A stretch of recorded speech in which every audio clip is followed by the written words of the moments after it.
is to describe how to locate the object on the image, but the way that is chosen is to use a bounding box.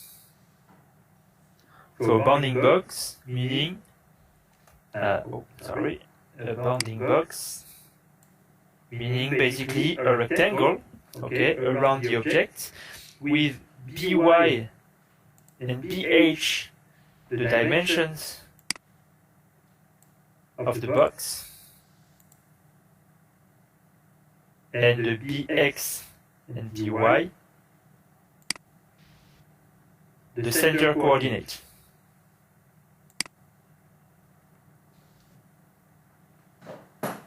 So we would like our network to predict that. Usually a CNN is like this. We have all this convolutional base here. So you know, convolution, max pooling, convolution, max pooling. I mean, in the simplest network, and it could also be, you know, in ResNet, the residual blocks, etc., etc. But in fact, all of this is what we call a convolutional base. Okay, I will always represent it like that. It can be the preferred network you want. It can be an AlexNet, a VGG, a ResNet, an Inception, an Exception, anything you would like. Okay, so this is a convolutional basis. Okay, and usually, you know, we have an output layer with all the classes, possible classes. So, for example, in ImageNet, we have 1,000 neurons in our output layer. We have n equal 1,000 because there are 1,000 classes in ImageNet. And so the activation function here is a softmax. Okay, softmax in order to know the probabilities, the class probabilities. Okay. And what we need to do if we want to add localization to this classification problem is to add spatial information, okay? So basically the bounding box coordinate to characterize the object localization. So that's what we can do, like this. So here you recognize the output of before, okay, the classification. And here you get the bounding box, okay, so the localization. Then, quite not surprisingly, we have bx, by, bw, bh, the coordinates we just described. What is maybe more surprising is this presence of objects, okay. So in fact, there can be two cases. Either the image does not show any object, and in that case, we will have p equals 0. No object on the image, okay.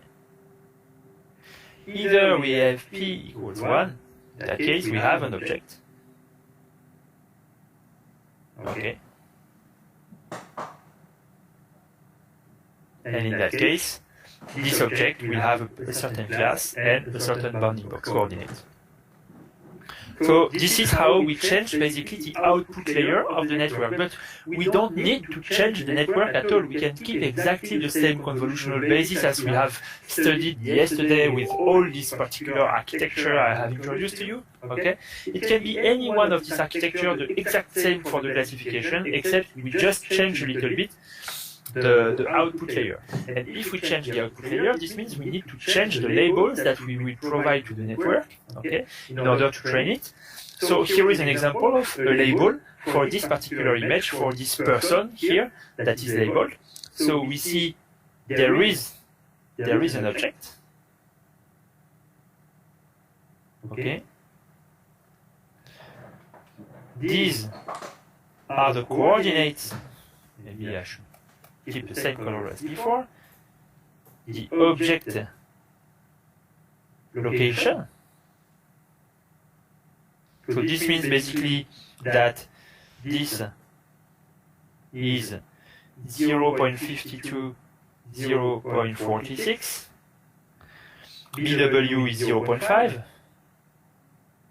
and BH is 0.91. So you see, it is normalized. It means that it's a percentage of the image. Here, it's approximately half of the image. This is why it's 0.5. Here is approximately 90% of the height of the image, so this is why it's 0.91, and the coordinates of the bounding box center are approximately around the middle of the image, so around 0.552, 0.46. And finally, here, this is the person class, okay, and all the other classes are 0. So this is the kind of input the kind of output we want our network to predict. And if there is no object on the image, in fact this input becomes basically 0, okay, because absence of object. And the rest we don't care, because if there is no object, we don't need to predict the location or the class. Okay, so no object. Okay. Okay, let me save that. Okay.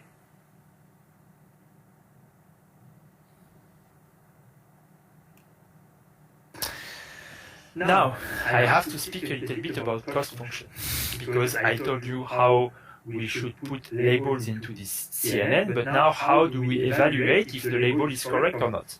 So in fact, it's a loss function that is in 3 parts, okay? First, we have the object presence part. In fact, we have to predict whether the object is there or is not there. So 0 or 1. This is binary classification. Okay.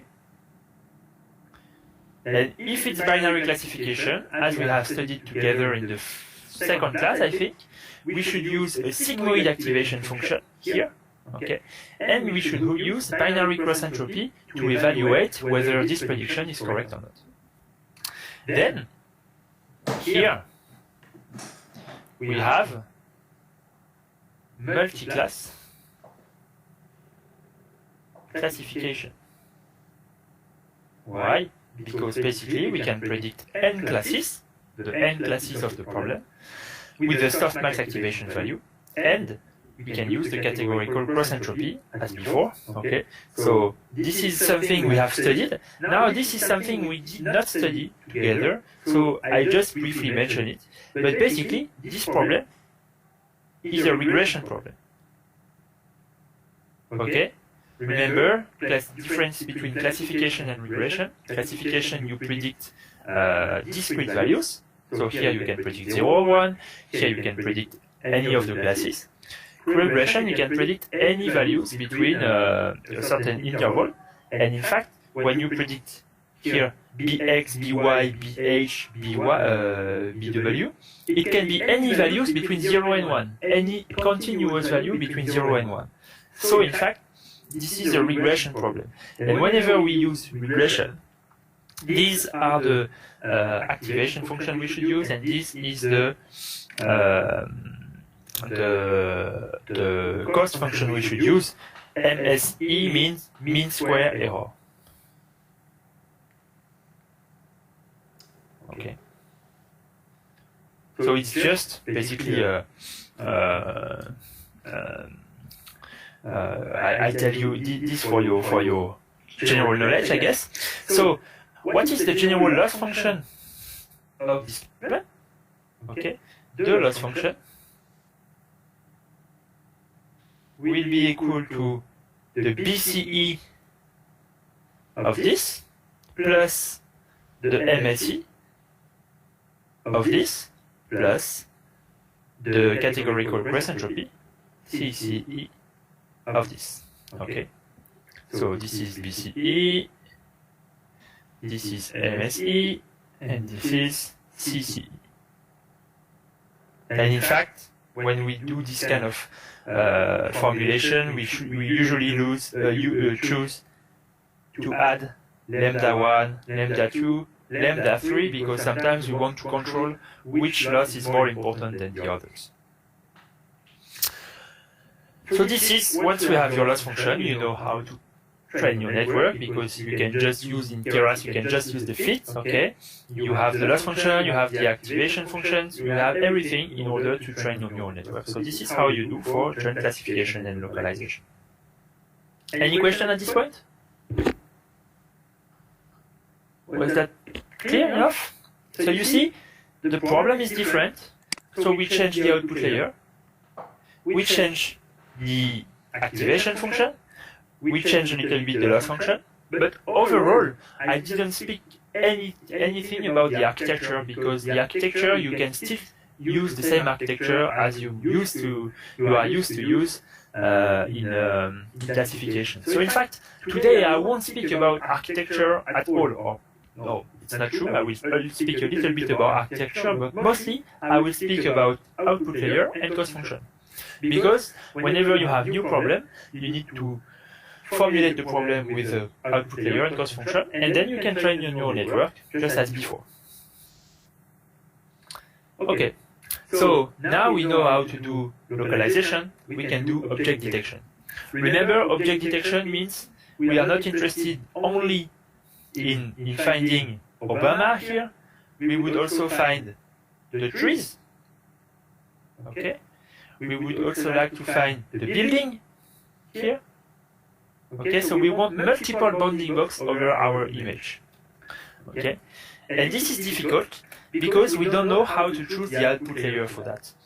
I cannot put an output layer with many boxes like that. Why? Because I don't know in advance the number of bounding box. So I don't know how many bounding box coordinates I should put. Okay, because one natural idea could be, okay, if I know I have 5 objects on the image, I do 5 times this. Okay, I put one for the first bounding box, one for the second, one for the third. I create a big output layer for that, and I'm done. But I don't know in advance that if I have 1, 2, 3, 4, 5 or more objects in the image, and I could have an infinite number of objects on the image, so I have to find another way. And the first very naive way of doing that is to slide a multi-scale window over the image. Okay, so I will take a window, okay, and I will slide it on all possible positions on the image. And every time I will apply my localization and classification. Okay, and so maybe I will find that here it's possibly Obama, but here also, and here also. So what I usually get with this technique is that I get a lot of bounding boxes. Okay, and the problem is it's very costly. It's very costly because you need to do predictions, numerous predictions, a lot of predictions,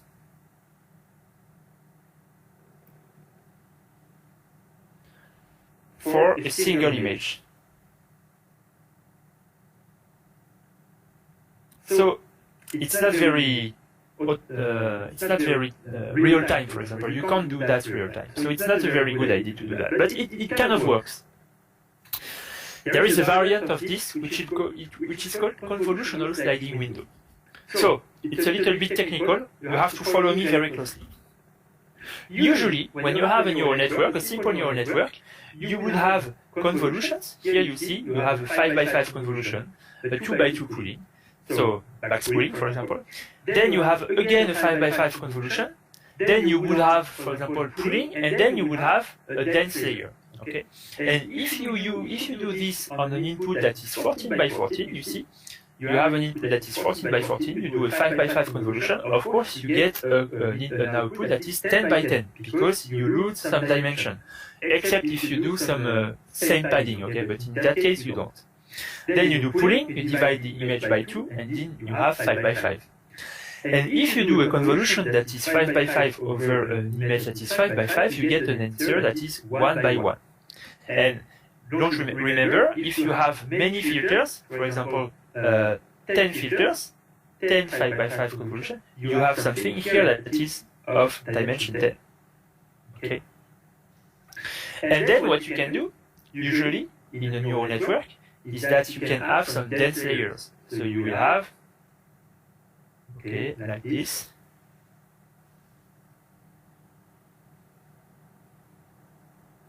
Okay. And finally, you have your prediction, your final prediction. Here, in convolutional sliding window, they change that, because what they say is we can replace these dense layers by one convolution.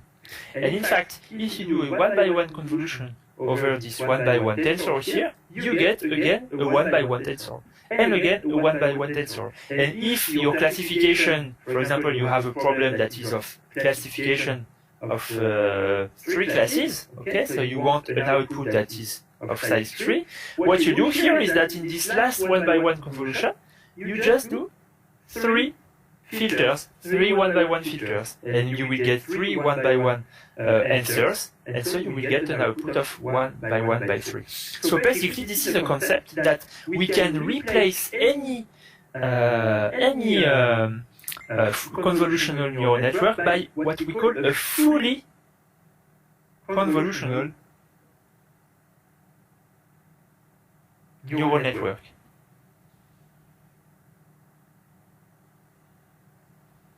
It's exactly the same network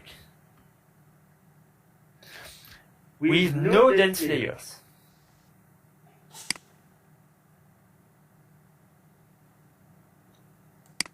Okay, so it's just a reformulation of existing neural network without any dense layers. Why is it useful? Because then, suppose now you have your network that you have trained on 14 by 14 images. Now, you apply this trained network on a 16 by 16 image. You can. Because if you don't have dense layers, at this point, with the dense layers, you should do a flatten. Remember, in your LaNet implementation, we do a flatten, and this flatten, it gives you a number of neurons. And from there, you have dense layer from this number of neurons to that number of neurons. So you have to know precisely what is this number of neurons. And here, if you apply the same beginning of network to the 16 by 16 image, at this point here, you don't have a 1 by 1 by 10, for example, you have a 2 by 2 by 10. And if you have a 2 by 2 by 10, this means you don't have 10 neurons, you have 40 neurons. And your dense layer is not working because it's expecting to have 10 neurons and not 40 neurons. So, with a normal convolutional neural network, you have to apply your network to the input image that is exactly the same size as the input images you have used during training. Okay, this is training. And this is prediction.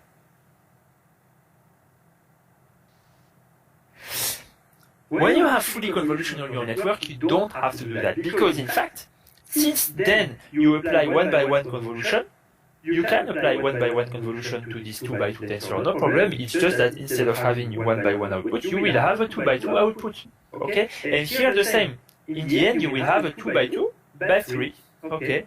So you have each of these values here which has 3 possible classes, basically. And what is even more interesting is that here, these values correspond, these 3 values here correspond to the neural network you have trained, applied to this blue part of the 16 by 16 image. And for example, here, this value, it corresponds to the same neural network applied to this value, to this part of the input image. Okay?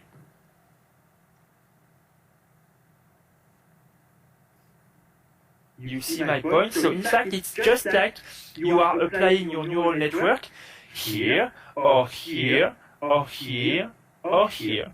Okay? And you get 4 possible classifications every time.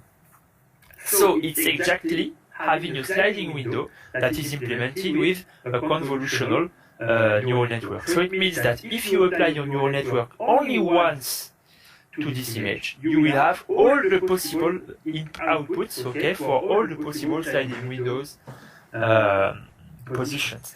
So it's a way to do this much more efficiently. Only one prediction instead of many predictions. The only drawback of this method, exactly like before, is that you may get a lot of same predictions for the same object. So here you see you have a bird, and this convolutional sliding window applied to this image will give you many rectangles over the same bird. Okay. So you have basically you have to cope with that. Yeah, I will explain to you in a minute how we do it. But the important thing that you have to remember here is this trick of putting a normal neural network to fully convolutional neural network. And that way, you can apply it to other input images, not the same input size. You can choose other input size. Okay, how do we clean that? Very simple. Here is again an example on Obama. Suppose we have not many, but only 3. What you do is you remove the boxes with the confidence index below 0.6. Confidence index, if you want to know what it is, it's exactly the score of this presence here. Okay. Suppose you have applied your convolutional sliding window here, for example. So you get, for example, maybe you will say that here I probably have a person, okay, because in fact I can see a part of a person. So maybe you have a person here with 0.5, because you are not sure you have a person, but it seems that you have a person. This is the presence probability here, okay. And well, this you remove, okay. You say it's below 0.6, okay. I remove that. Very convenient. This, okay. Once you have removed it, you have 3 boxes remaining, one with 0.9, the big one with 0.8 over the face, and one with 0.6 over the body. So what you do is that you will select the box Bmax with the highest confidence. So the highest confidence Bmax is basically this one, Bmax. And now you will remove all boxes that have a Jacquard index superior to 0.5 with Bmax. What is Jacquard index? It's very simple. Jacquard index is also called IOU, intersection over union.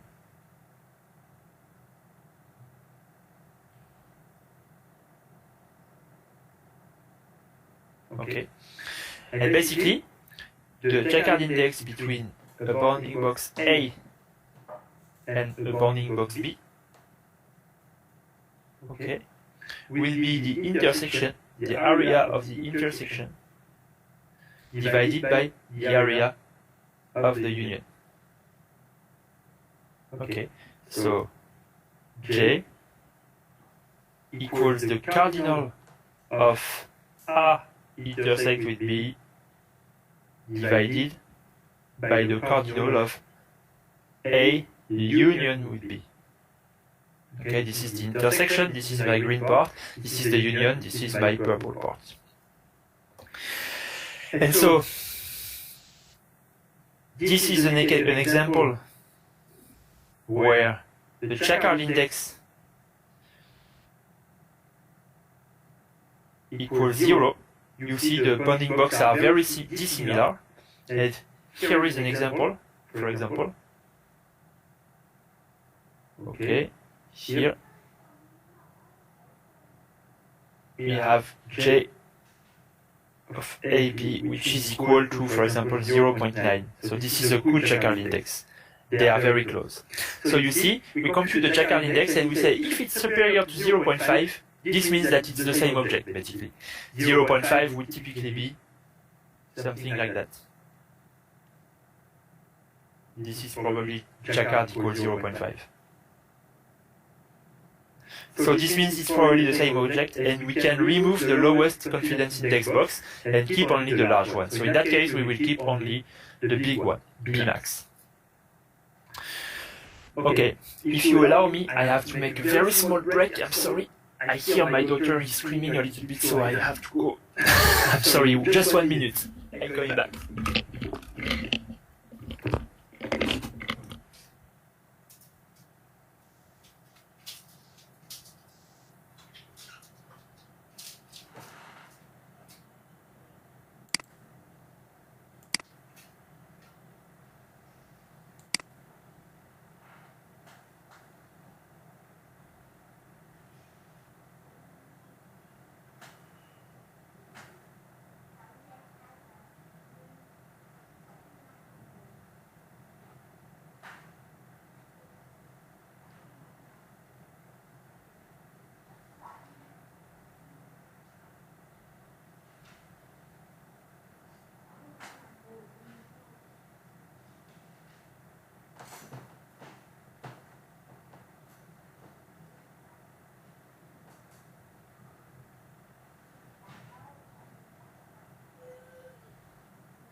Okay, sorry, I'm back. Okay. So this is how we filter out the boxes. Okay, so this is interesting. This is a good method that I told you about. It's called overfit. Okay.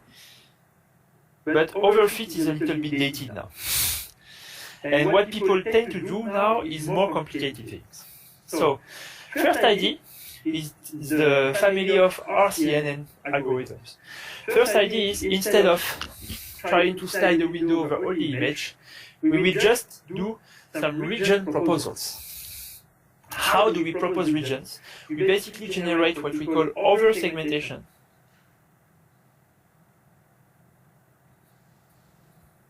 You have algorithms for that which are based on superpixels. If you don't know what it is, it's not a big deal. I won't explain it because it's not really related to the problem. But just to know that before, it was a long time ago, it was in 2010. Before, people knew how to do this superpixel, this over-segmentation. Basically, it is a separation of the image in which the pixels that are close and similar are grouped together. And what you can do is just, okay, you say, okay, this superpixel here, I put a bounding box, a candidate bounding box around here. Same here. Same here. Okay, these are my regions proposal. And then I can evaluate with my neural network if these regions proposals are correct or not. How do I do that? You see, I have region proposals. I can warp them. Warp them means resize them, okay, rescale them into an image that I can feed to my CNN, which will classify it, okay. And so it's exactly a little bit the same idea as the sliding window, except that we don't try all the image, we only try the region proposals. Okay, so interesting, but again, same problem with this way of doing it. It's not computationally efficient because you have to first extract the region proposal, it takes time, and then you have to try to CNN on all region proposals, and you see you have like 2,000 region proposals, so it's very long for only one image to classify all objects. So people don't do that anymore. RCNN is still used, but you have a variant of RCNN which is called faster RCNN, okay? And in faster RCNN, the region proposals, they are generated by a network, okay? And the network here, this is the CNN, is the same as the network which evaluates the region proposals. So in fact, you keep the same base. As I showed you before, you can keep the exact same base for the two operations, okay? And this is more efficient. And also, it gives better results. Okay, so you get the region proposal, and here you classify the region. So it is a little bit faster, but it's not real time. So faster RCNN, it's from 2016, I think, and to this day it's still quite used because it's kind of powerful. It works well. Okay, but it works well, but it's not real time.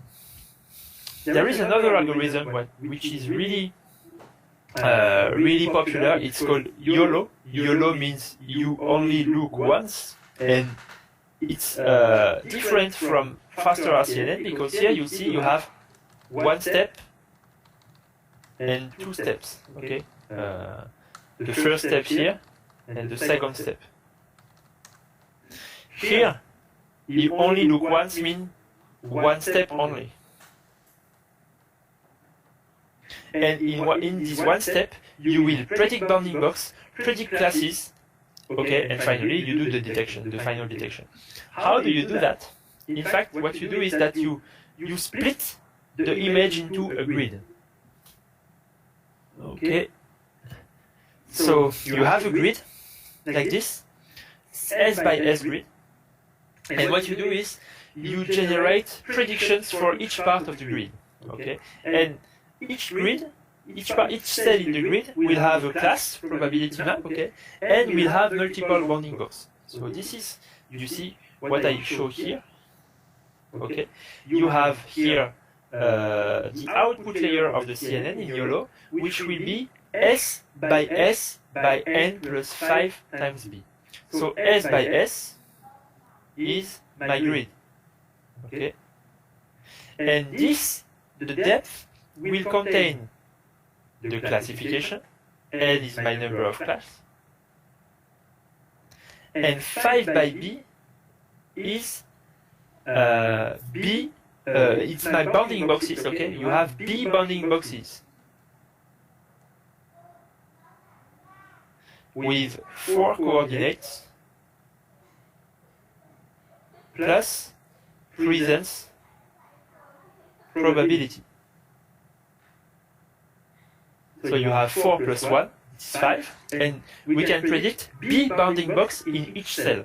So there are multiple datasets for which YOLO has been applied, and Pascal VOC is one of these datasets. And on Pascal VOC, you have S equals 7, so you have a grid of 7 by 7, and you can detect 2 bounding boxes out in each cell, okay? And you have n classes. So this is exactly here. You have 7 by 7, you have 20 classes, and you have 2 bounding boxes per each class, per each cell, okay? So you see, the bounding boxes that are very thick have a high probability of object, and the bounding boxes that are very thin have a low probability of having an object, a low presence probability. So you see, this is all that YOLO is predicting in one run for the neural network. And in the end, if you post-process that, you can get that. So on Pascal, this means that the output layer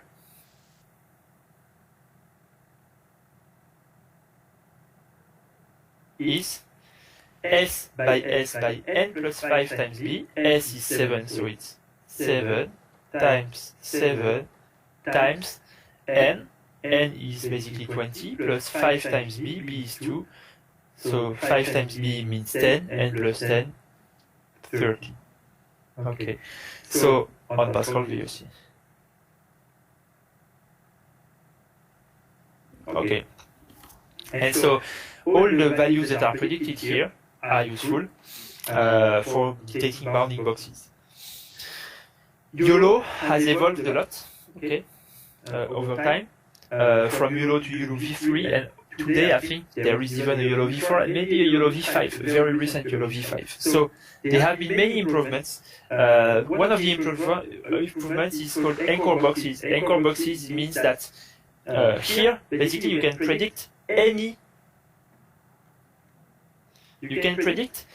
bounding box, okay? Any bounding box size. In fact, you can also have models for bounding box. You can say, okay, my bounding box, they can be this size, or this size, or this size, okay? And this will be my bounding box 1, my bounding box 2, and my bounding box 3, for example. So, whenever you have an object in a cell, like here, for example, you have an object in this cell maybe, this object is this shape, so it will be bounding box 1. But for example, this object is this shape, so it will be bounding box 2. And this bicycle here is quite square, so it will be bounding box 3. So in fact, you will categorize the possible bounding box in one cell using these anchor boxes, these models basically of boxes. Also, the base CNN has evolved. In the beginning of YOLO, it was more like some kind of VGG that was improved, and in the end of YOLO, it's probably more like a ResNet. The bounding box encoding is different also, so it's not BX, BY, BW, BH, it's a little bit more complicated. I won't enter details, okay? Just you know that basically, what is interesting with YOLO, I didn't say it, okay, is it's real time, okay? Because you only have one CNN prediction for one image in order to get all the possible bounding box. Okay, so YOLO is real time. This is why you should use YOLO. I mean, I'm not sure. Sorry. YOLO is a little bit less powerful than faster RCNN. It works a little bit less correctly, okay? But it is real time. So when you need real time, you should use YOLO. When you need performance, you should use faster RCNN. Okay, this is more like it. Okay, this is for object detection. So you see, remember what I was saying in the beginning? I was saying object detection is complicated because we don't know in advance the number of objects in the image. In YOLO, what they do is, okay, we don't know the number, I will predict a lot, and hopefully this is more than the maximum number of objects. This is how YOLO handles the problem of having not knowing the number of bounding boxes. You predict way more than the possible number of boxes, and so you are almost certain that you will have all your objects in this. And in fact, YOLO works quite well. You can have videos on the internet where you see YOLO working. It's quite impressive. Okay, moving on. Except if you have any question.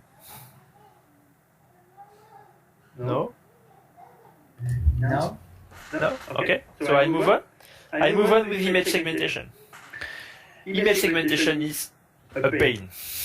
Okay, before speaking about the problem of segmentation, just know that I didn't say it about object detection, but usually you need large databases to learn this problem.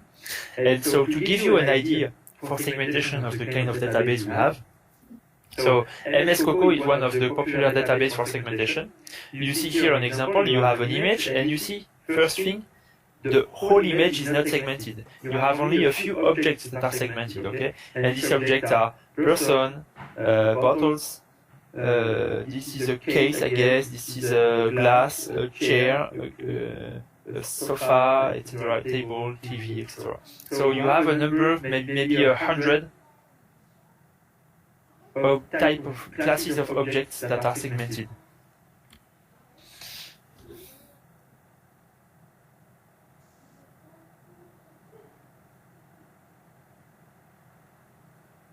Okay.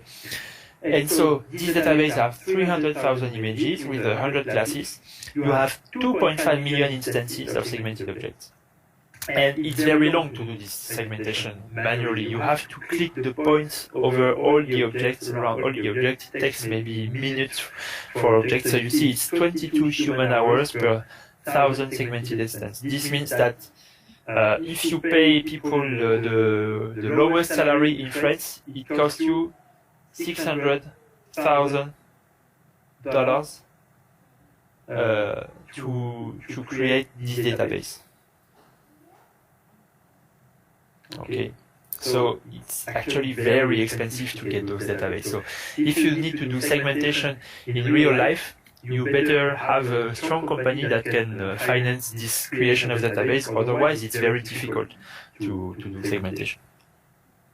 So there are many challenges of segmentation compared to detection or localization. The first challenge is you have dense predictions. Okay, you don't have a few predictions like before. You have one prediction for each pixel. So here each pixel has a class. And if you are thinking like ImageNet, it can be 1,000 classes, or in MS-COCO it's 100 classes. Okay, so it's a lot of classes that you can predict for each of the pixels. So it's millions of predictions per image. So it's actually a big deal, in fact. Another challenge. So here you have an image, okay, and the problem here is, okay, for a given pixel, clearly the color is a big matter for knowing how to classify it. So here you have blue pixels for the sky, here you have also blue pixel for the sea, and that is what is difficult, because sometimes you get the same blue, here you have the same blue for this pixel and this pixel, for example. And so, if you only consider the local information, the local color, for example, you cannot say whether this is sky or this is sea.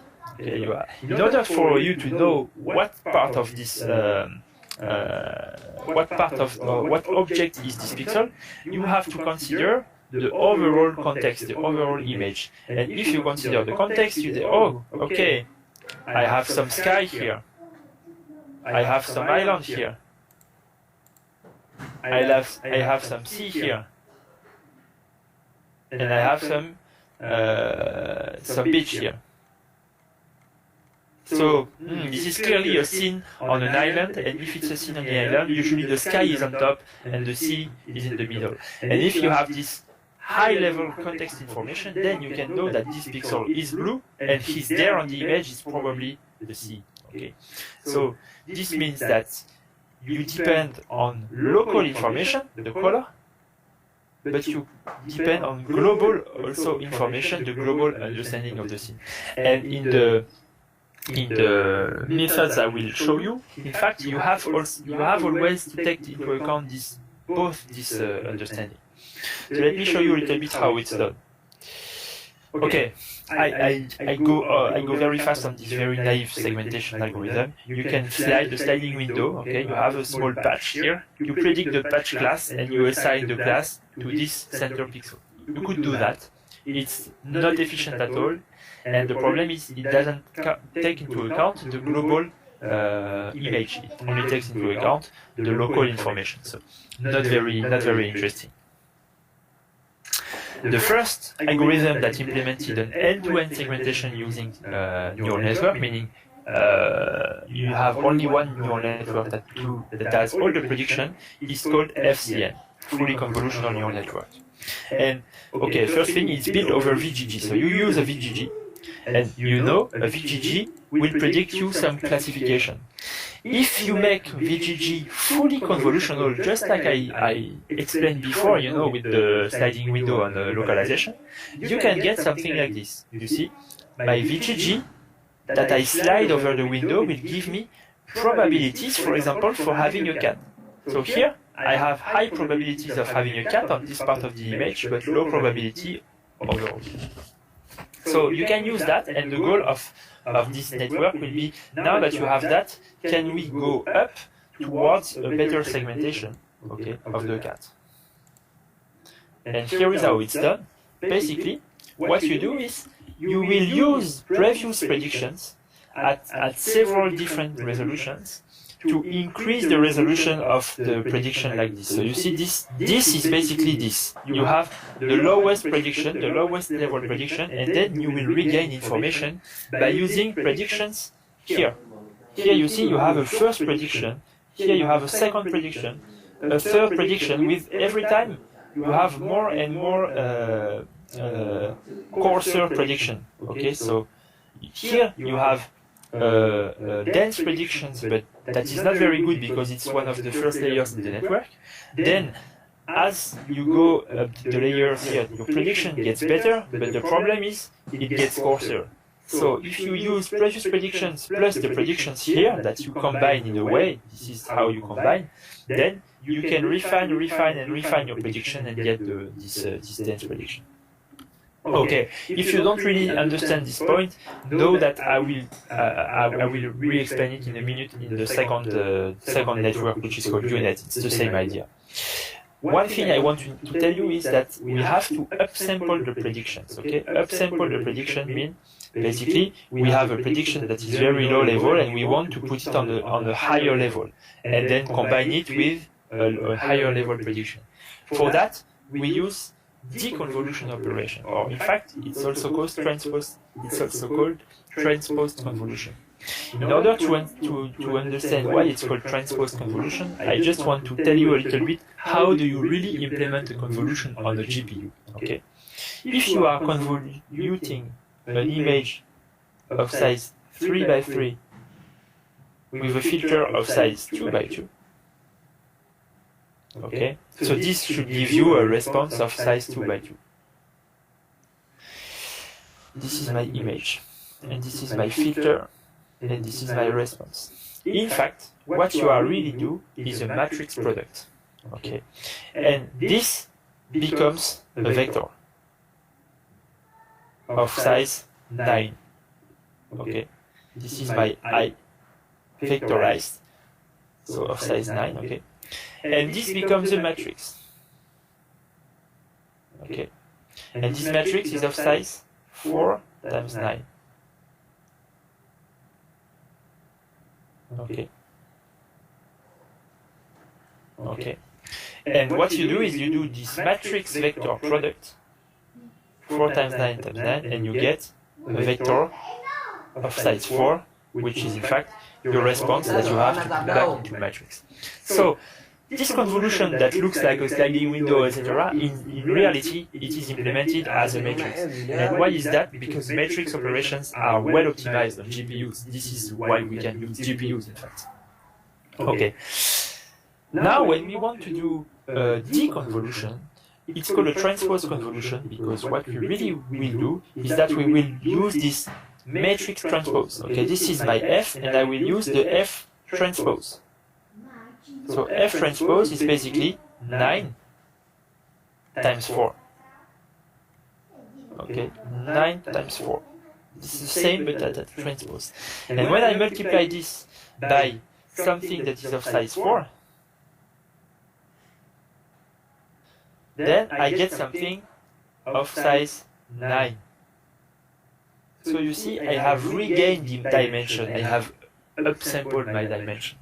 So this is why this deconvolution is called transpose convolution. And the right way of understanding it is, you see, you are convolving something of size 3 by 3, a feature of size 3 by 3, with an image of size 2. Okay. And what happens is that you get a response of size 5. And the image of size 2, you see, you put some kind of stride in, and then you convolve the image with maximal padding. And this is how you get your... Okay, if you are interested in this, in understanding better what deconvolution does, I encourage you to go to see this GitHub because, in fact, this is taken from an animated image in which you will really understand what happens when you do deconvolution. Okay, so maybe just a small word on cost function. I told you before we will have a dense prediction on the image. So basically each pixel will have a classification associated to it. So in fact we have a softmax for each pixel. And so we use category called cross entropy for each pixel. And if we want to have the total cost function for segmentation, what we do is we will average the cross entropy across all pixels. Okay, this is how we use cost function and segmentation. By the way, something I wanted to tell you, maybe I should have told you in the beginning.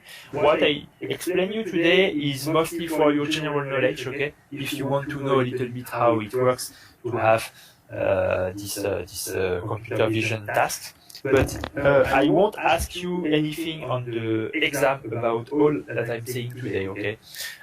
Mostly what you will have in the exam will be questions on machine learning in general, like in the first class, on classification, basically as we have done on the second class.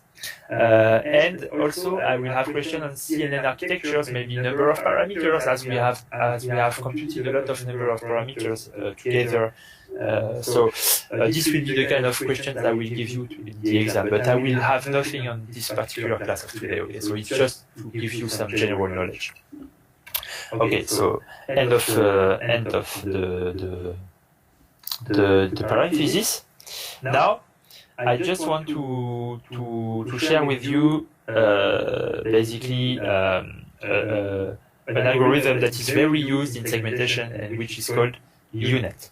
So UNet is exactly the same idea as the FTN, except that there are slight difference in how operations are computed, but it's a nice way of seeing basically what happens. So as I tell you, this is something that like a VGG.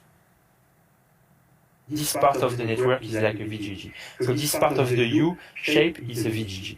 And so as a VGG, you have full resolution in the beginning, then you do max pooling and you have less resolution, but you see the number of filters augments. Okay, and every time here you have max pooling.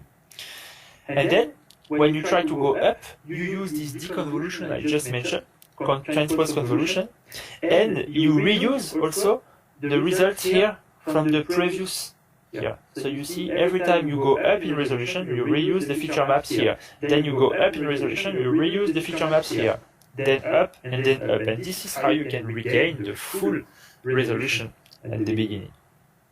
Okay, it's very popular in segmentation, UNet, because it's very simple, not a lot of parameters, and it can be adapted, well, that's very cool, to any convolutional base. So here I'd say UNet with VGG, but you could also replace this VGG with a ResNet, or with exception, or with any of your preferred architecture. It will work the same, but better if the architecture is better.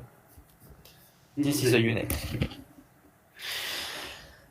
One final, UNet is one of the most popular, but it's not state-of-the-art. It does not have the best results on the databases. Okay, the most state-of-the-art probably is called DeepLab. So let me say a little bit about deep lab. First, in deep lab, we use something that is called A-true convolution, A-truth convolution. In fact, A-true comes from the French. A-true means with holes. In French, we say A-true. And it's very funny because in the English papers, they say A-truth, just like it's an English word, but in fact, it's not an English word, it's a French word. Okay. We also call it dilated convolution. Okay, and as you can see, in A-truth convolutions, what you do is, this is a normal convolution. You have your image, full image, you downsample it, okay, like a max pooling, for example, and then you do a convolution. And you see you have this lower resolution filter map, okay, and you can try to upsample this filter map, and you see you have this not so nice filter map upsampled. When you do A-truth convolution, what you will do is that you will take your convolution and you will add holes, exactly like it here. You will upsample your convolution. And then when you apply this upsampled convolution to this is the feature map you get, which is way better. So what's interesting is you don't need to downsample when you do A-truth convolution. You don't need to downsample to get a high resolution feature map. Okay, so you don't need basically. You don't need to go down all the way to have this resolution feature map that then you have to upsample it. No, here you can stop here, okay, and have this A-truth convolution to get high resolution feature maps, which is very nice, very useful. So in deep lab, what they do is that they use this A-truth convolution like in a pyramid. Okay, you have this A-truth convolution with rate equals 6, meaning you have small holes, and then you increase the rate to have big holes. And if you do all this convolution together, you get some kind of multi-scale analysis, okay, of the image. So remember what I was saying earlier, what is difficult when you do convolution is that in order to make a prediction for a pixel, you have to take into account the neighborhood, but you also have to take into account the global context of the image. In deep lab, what they do is, with this partial pyramid, you take the local information, but you take also some kind of global information into account. And this is why deep lab is so performant. If I go back to UNet, what you do is, here, you analyze the image, and at this part here, you have some kind of global understanding of the image. And what you want to do is here you want to retrieve the local information in order to have dense predictions. So it's more like in a sequential way, okay? You first do global understanding and then you apply this global to get the local. Here it's different. You do parallel, basically, global and local understanding. This is how deep lab differs from UNet. Okay, so this is the architecture of deep lab. I won't really spend much time on it because it's not very interesting. Here usually you have ResNets basically, and this is where you have your spatial pyramids. Okay, I won't say more. And you have a deep lab V3+, which is the most advanced one, in which basically they use the UNet idea. So this is the UNet basically. This is deep lab V3. And you see they kind of combine deep lab and UNet in order to regain more information using the same idea. Okay, so I won't say more. Just know that if you want to do segmentation, a very nice first try is to use UNet because it's very simple, very easy to use. And then if you want to have better results, you should go target deep lab. Okay, summary on segmentation. What is difficult in segmentation is you have to account for a large layer density or output layer density. Okay, you need to do a lot of predictions, and also you need to have some multi-scale processing, global and local. Okay, so either you can use the U-shape, either you can use the spatial pyramid of deep lab. Okay, and the challenges, the today's challenge in segmentation is how do we have dense prediction over all the image, so not only the objects but also you see here we have the trees, we have the sky, etc. So this is what people are trying to do now, and this is MS-COCO. This is another name for the current database in MS-COCO. Okay, I am reaching slowly the end of the talk, but I still have two more things I want to explain you. So other computer vision tasks that are quite popular. The first one is pose estimation. Okay. So again, MS-COCO is basically Microsoft, okay, because these are datasets from Microsoft, and COCO means Common Object in Context. And they have a lot of different tasks in this dataset, and this is basically the pose estimation. Pose estimation means you want to estimate where are the person and where are the joints, the member of the person. So you see, you will have basically for a person. Okay, I'm very bad at drawing, so I will do my best.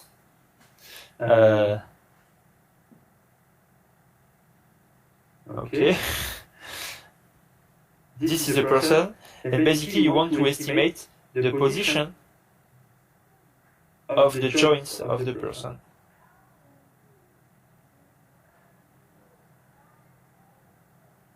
So you will get something like this.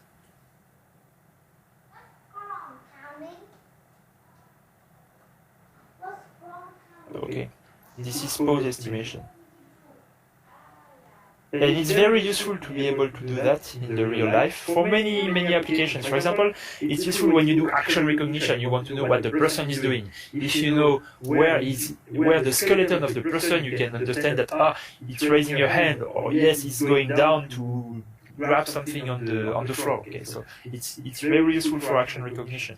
It's also useful if you want to do animation, okay, because you can learn basically some movement from the human on a real image and then apply it to do computer animation.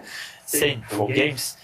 I think you probably know the games that is called Just Dance, where you dance in front of a sensor, basically a camera, and then you try to reproduce a dance from the screen, and you earn points if you manage to do the same moves. Okay. So basically, it uses this kind of technology, and also in sports analytics. So you see, for analyzing games of basketball, for example, it's very useful to have some advanced statistics. So, for example, if you want to know that Michael Jordan shoots more from the left hand than from the right hand, etc., etc. So this is really pose estimation is quite a famous task and very useful. And exactly for segmentation, it's important that you do local estimation. You want to know where is the knee, for example, the knee is here, but to know that the knee is here, you have to understand the whole image to know that the person is like that, and so this is the left knee and not the right knee, for example, because the two knees are quite difficult to distinguish. So you need local prediction. You want local prediction, but you need global understanding.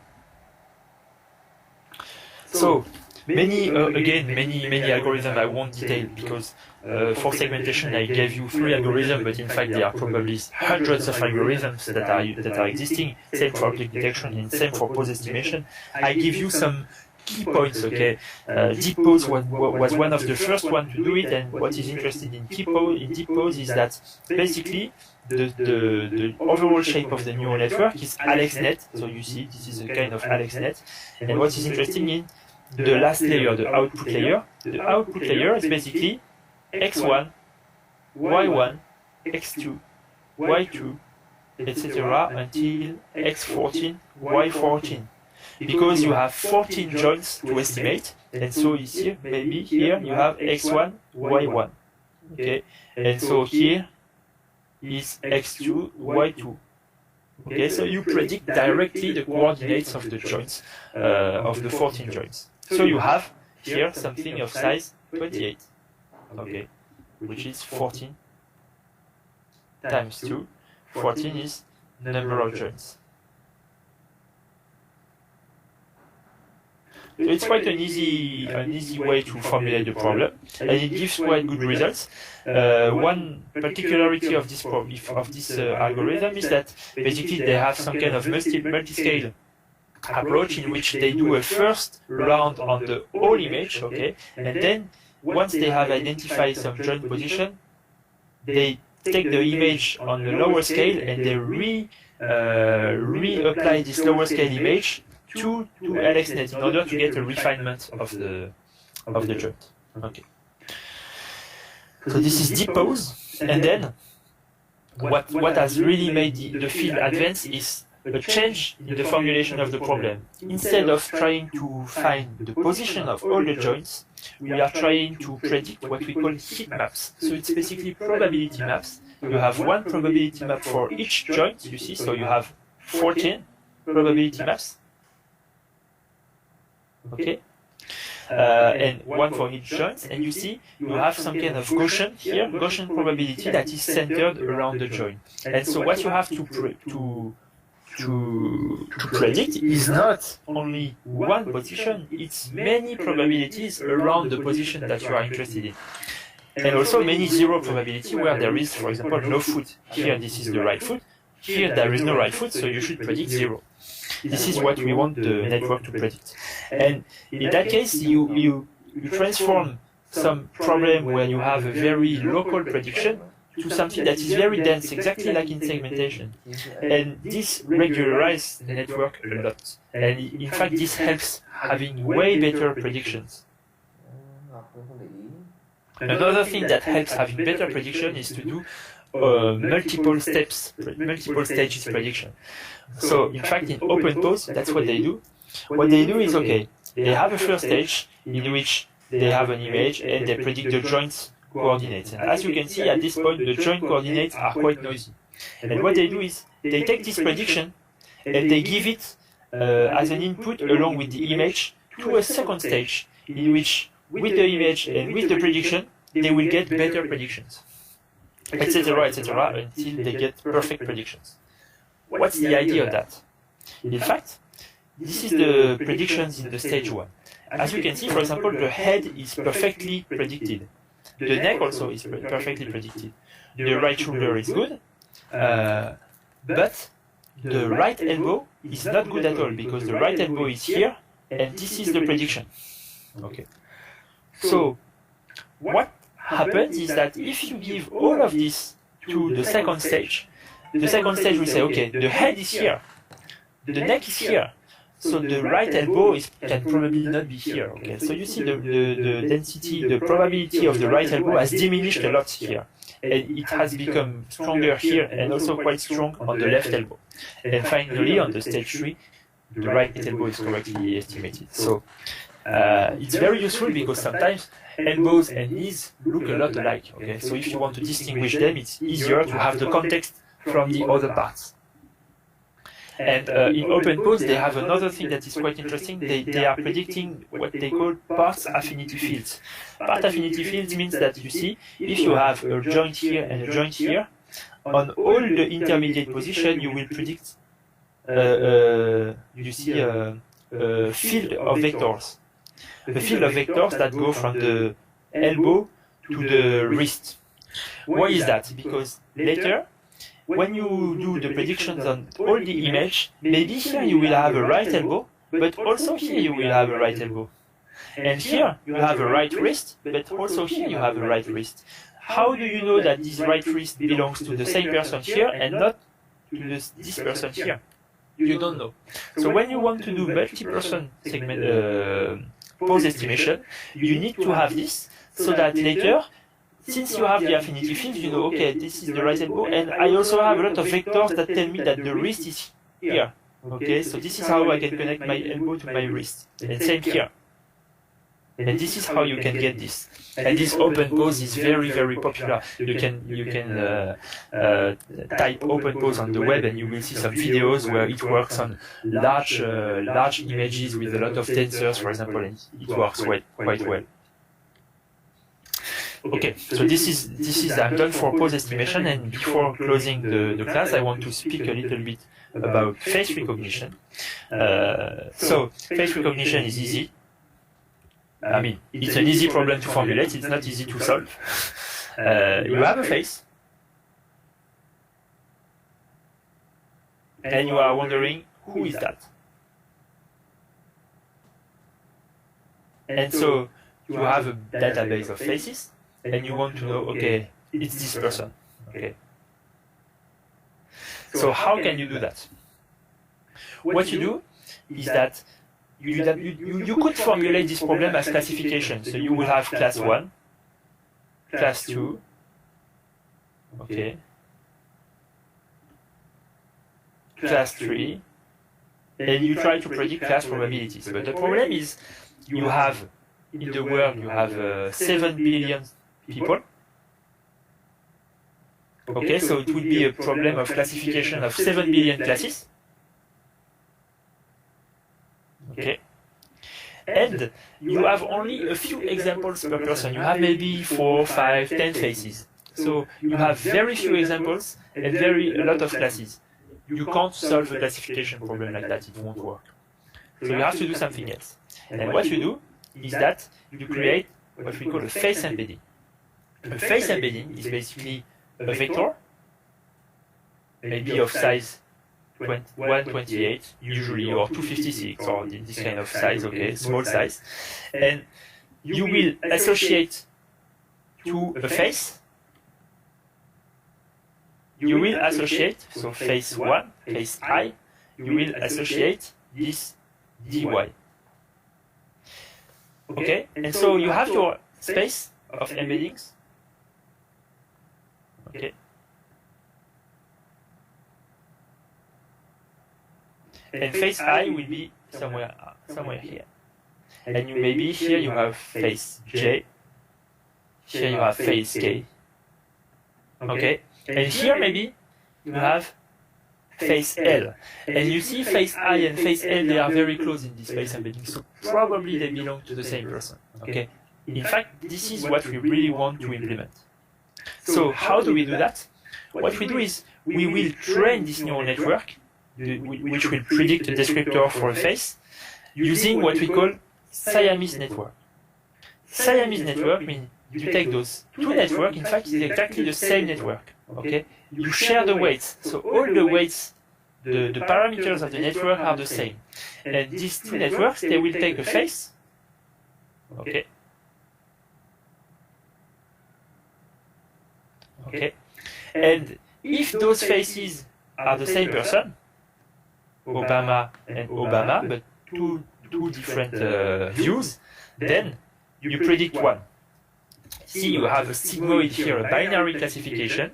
Basically, those two descriptors here, if they are very close, the sigmoid will predict one. Whereas, if you have Obama and Trump here, then you should predict 0, not the same person.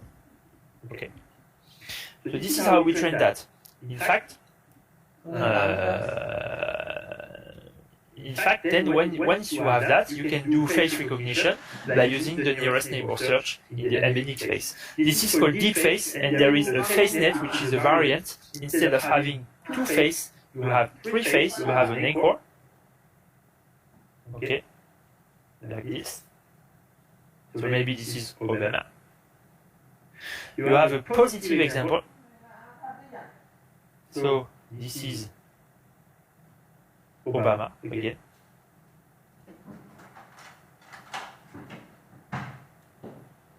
And you have a negative example. Maybe this is Trump. This is Trump. Orange.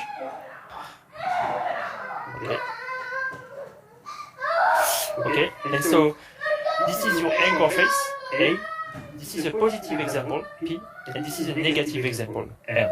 And what you will do is that you will use some kind of particular loss, so not like before sigmoid, here you use some kind of triplet loss, which will try to say that distance between A and P should be lower to distance between A and N. Okay? You want to make sure that in your embedding space, Obama is closer to Obama than Obama is closer to Trump.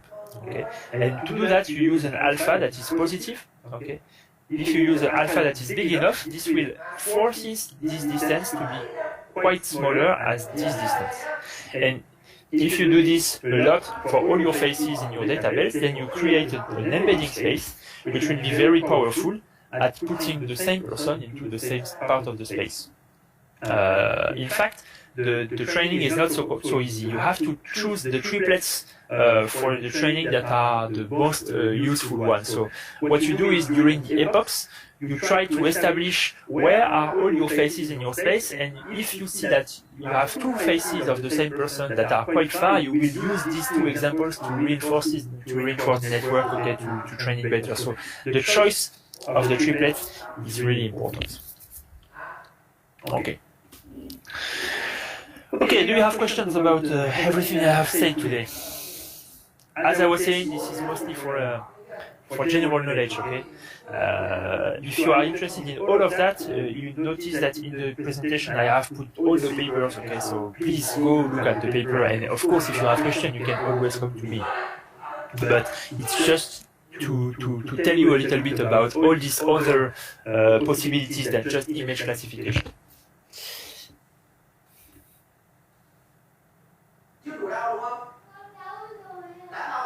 Okay? I think we need to do the actual project to understand the architecture. So, in fact, in my class in France, since I have more time because here today we have together we have only 24 hours. Okay, in class in France I have 60 hours to say all of that. Okay, so this is why here I do it quickly, but in fact in France I spend way more time. Okay, on this class, and also I have more labs. I have some lab topics. I have a lab topic on the pose estimation. Okay, where I explain. In the lab, you can see that we do two things. We do this, and we do this, and we can see that the difference in performance is really big. So right now we don't do this because I have not implemented it, but I would like to do it for next year maybe. So this is one of the labs I do. I also have a lab in segmentation. I also have a lab in object detection. Okay, so. For example, there is a lab in which I make the students implement YOLO, for example. Okay, so when you do this, it's easier to understand what you really do. I agree.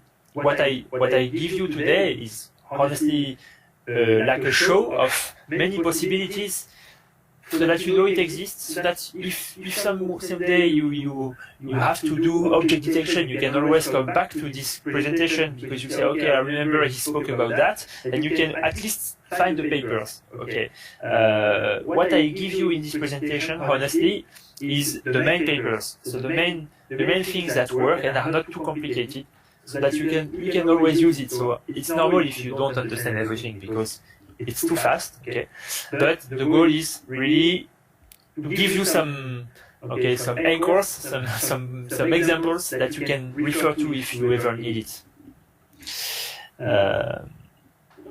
Okay.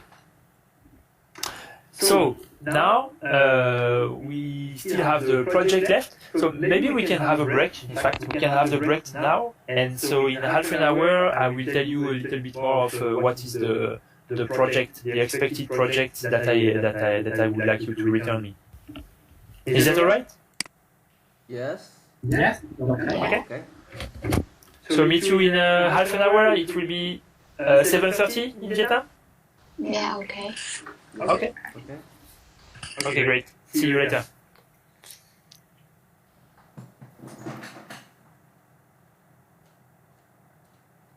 Hôm nay nó lại càng quá đà chứ.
Lặp lại.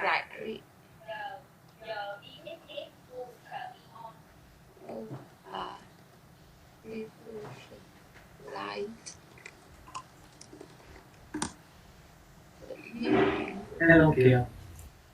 Này chị không biết hả? Cái này là đầu tiên chị nghe. Em học có cái này hả?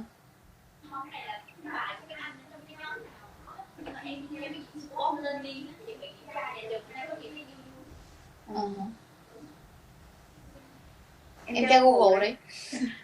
Chứ mấy cái này chị không biết đâu. Có phải là sự di chuyển của phân tử hay không hả? Nhưng mà theo chị nghĩ là không, bởi vì ánh sáng nó không phải là phân tử mà. Kiểu nó là photon ấy.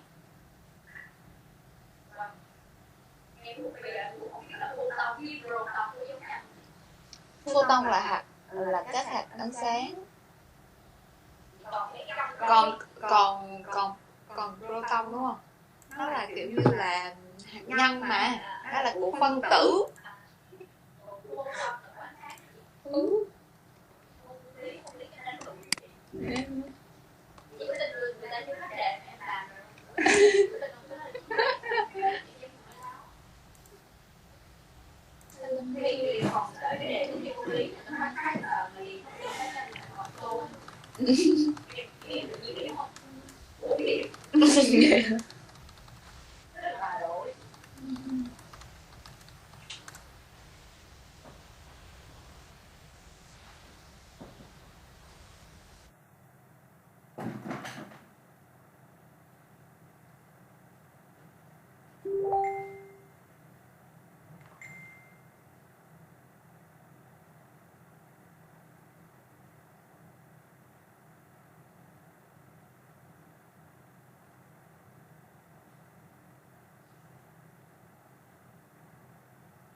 Hello again.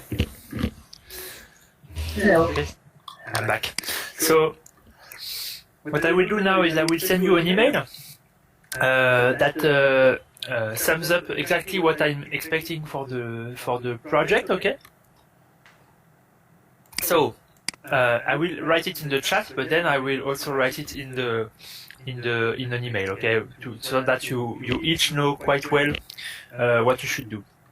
So until now, on the project, you have looked at the data. Okay. Then you have implemented the net and tested it on the data. And you have, yesterday, you have tried to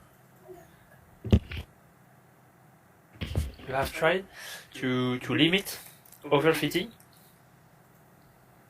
Okay. Using, for example, regularization or data augmentation. Okay. Today, I want you to change the net to obtain better results. So in fact, the net it's very simple, you know, it has a very low number of filters, of convolutional filters, and you can try to add a little bit of filters, maybe to add a little bit of layers also. You can add an extra convolutional layer, for example. And if you do this, you should obtain already much better results. Okay? So this is the goal of today. You should be able to go over 80% accuracy, okay, on a test set. This is something I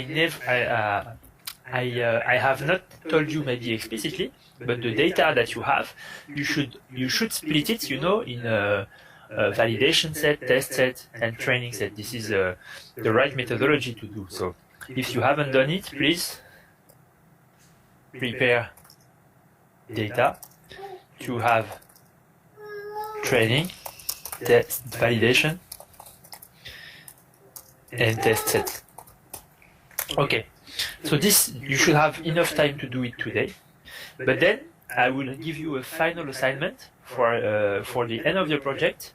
The final assignment will be to implement or to use an existing implementation that you find online maybe of one of the networks we have studied on Friday. So it may be Inception or ResNet or Exception or ResNext or any other network of your choice. Okay, so the goal now is, by using a better result, in fact, a better neural network, only one, okay, I want you to go over the 80% that you might have using this modified LeNet, okay? So, as I was saying, you can either try to implement it yourself. It's not so difficult, for example, to implement Exception or ResNet.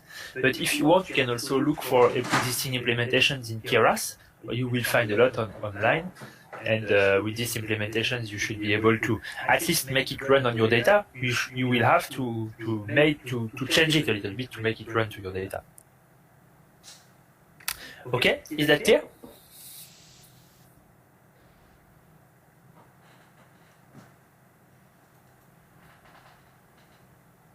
Yeah. It's good. Sorry? It's good. Okay, it's good. So, you will have to return me the first lab notebook, the one on Introduction to Keras, remember.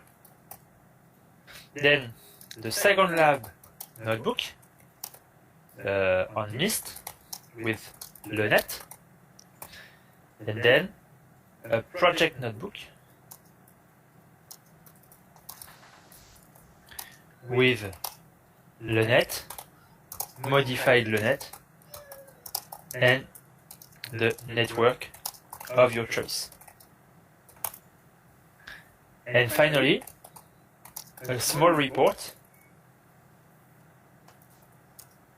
of no more than 5 pages to explain the results, to comment the results on the project.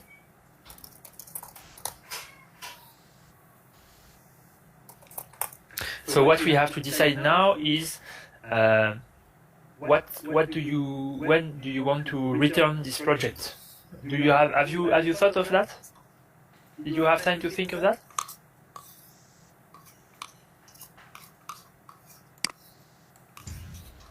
One month, I think. Okay. So we say before 31st of December. Yes, it's okay. Okay. Okay. So now you can work on the lab. I will send you an email to recap all of that, and then you can ask me questions whenever you need. Okay. Okay. Okay. Okay. Good luck.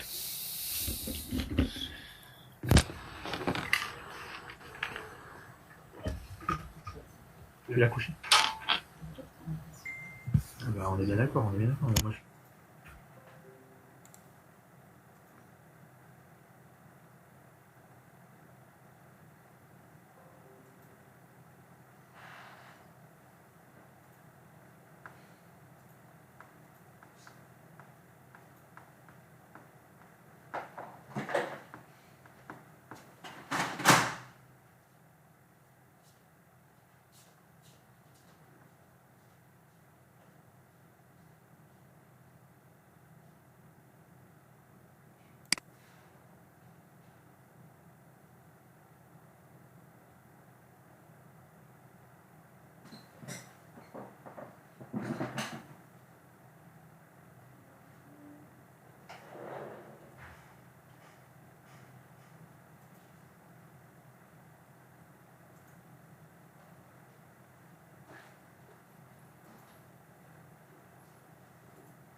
Ủa ơi, những thành ngữ nào nói về quê hương hả bố? Đâu? Hai thành ngữ. Trong mấy thành ngữ này, thành ngữ nào nói về quê hương hả bố? Làng trên xóm dưới. Ăn ở như bát nước đầy. Bằng tí nào bố? Chôn nhau cắt rốn. Đây con thanh đấy. Gần nhà xa ngõ. Thẳng cánh cò bay.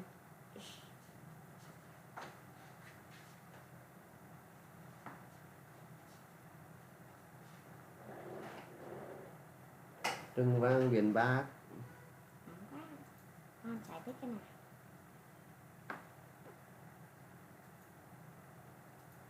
Hết chưa bố? Chắc hết rồi. Chắc hết rồi.